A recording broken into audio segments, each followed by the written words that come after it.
इस्तीफा दे दिए। आज अपना अपना उल्लू सीधा करने के लिए हमारा पद न जाए, समाज से इस्तीफा दे देते हैं, लेकिन अपने पद से इस्तीफा देने के लिए हमारे नेता कोई तैयार है? तो ऐसे नपुंसक नेते भैंसी के पोरा रखावे वाले घर में बांध दिए जाए तो पोरा रखाई कि खाई?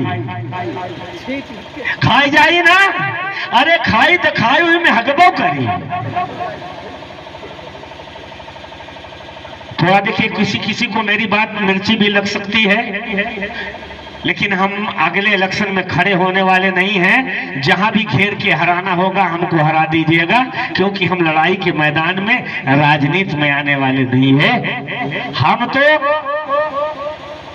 गरीबी में भी जीना चाहते हैं। आप यकीन नहीं करेंगे, मेरे जो बेटे हैं, मैं भी नौकरी नहीं करता, मेरे बेटे नौकरी नहीं करते, लेकिन स्कॉलरशिप लेने के लिए मेरा बेटा जाति कॉलम में चमार नहीं लिखता। मास्टर बोले स्कॉलरशिप नहीं मिलेगी। अरे बोला वो झाई सुखाई जादू टोना टोटका अड़ंत गड़ंत का पैसा बचा लिया, शराब का, गांजा का, लड़ाई का झगड़ा बचा लिया, स्कॉलरशिप मिले ना मिले, मैं स्कॉलरशिप के लिए चमार नहीं लिख सकता।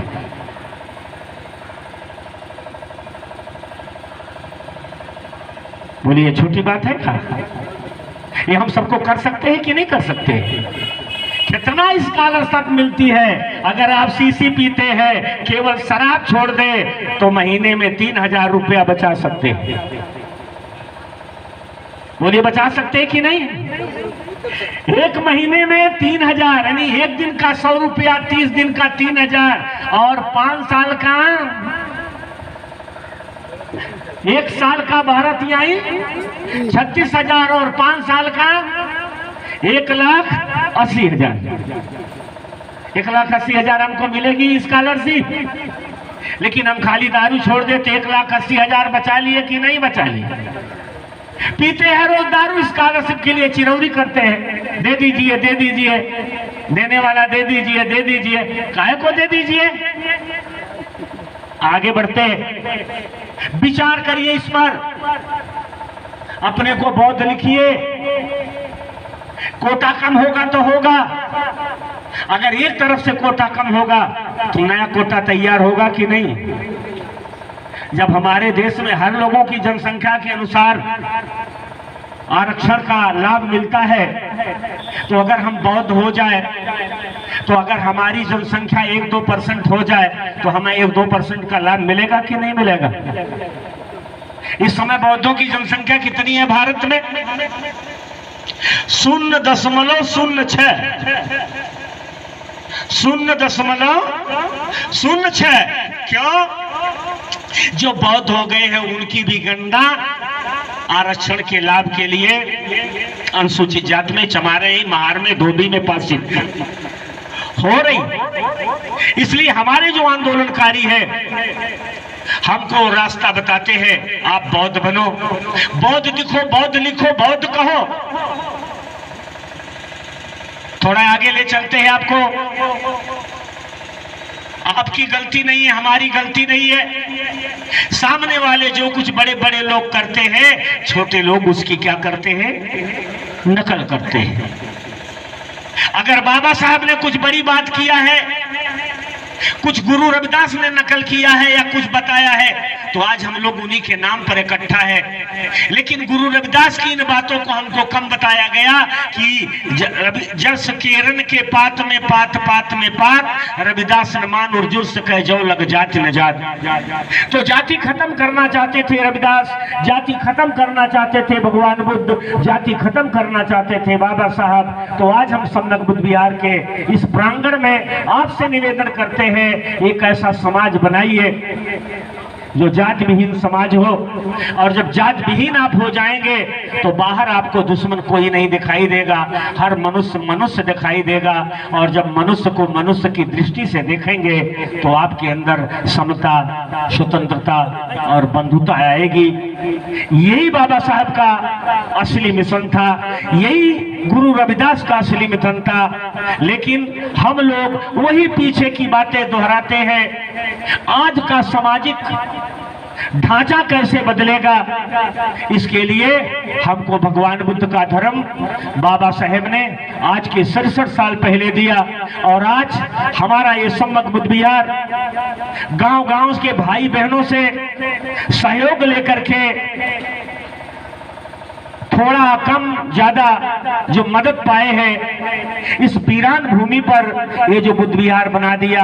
अगर हमारे हर गांव में, हमारे हर क्षेत्रों में एक एक ऐसे ऐसे बुद्ध विहार हो, और जहां हमारे समाज को, जो मानव जाति है, जो जातियों में बिखरी हुई है, उसे अच्छे सिद्धांत बना करके सच में भगवान बुद्ध और बाबा साहब गुरु रविदास के विचारों से अवगत कराया जाए, तो बोलिए एक नया समाज बन सकता है कि नहीं बन सकता? तो करेगा कौन? बिल्ली के गले में घंटी कौन बांधेगा? वही अध्यक्ष जी बहने। हम तो बहनब ना भैया, नहीं तो हम खाए जाए। केठ खाएगी, उसका पेटवा कितना है। एक बार इतनी स्थिति आएगी कि वो उल्टी शुरू कर देगी। चलते हैं हम आगे लेकर के आपको। हमारे साथियों ने मुझे सम्मान देते हुए मुझे आज यहाँ मंच दिया। भगवान बुद्ध ने 4 आर सत्य की खोज किया। बुद्ध ने कहा इस संसार में दुख है, संसार में जो दुख है उसका कारण है, और इस संसार में जितने भी दुख है, अगर उसके कारण का पता चल जाए तो हर दुख का निवारण है। और ये भी कहा कि अगर निवारण के लिए तत्पर हो जाए तो उसके लिए रास्ता है, और वो रास्ता है आर्य अष्टांगिक मार्ग। वो रास्ता है आर्य अष्टांगिक मार्ग। तो आर्य अष्टांगिक मार्ग क्या है? हम बहुत दिन से सुनते हैं दुख है, दुख का कारण है, दुख का निवारण है, दुख के निवारण का मार्ग है। लेकिन वो मार्ग क्या है? क्या कभी हमने समय से उस मार्ग को जानने की कोशिश किया? वो 8 मार्ग कौन है मित्रों? थोड़ा सा ध्यान दें। पहला मार्ग है सम्यक दृष्टि, दूसरा है सम्यक संकल्प, तीसरा है सम्यक वाणी, चौथा है सम्यक कर्म, पांचवा है सम्यक आजीविका, छठवां है सम्यक व्यायाम, सातवां है सम्यक स्मृति, और 8वां है सम्यक समाधि।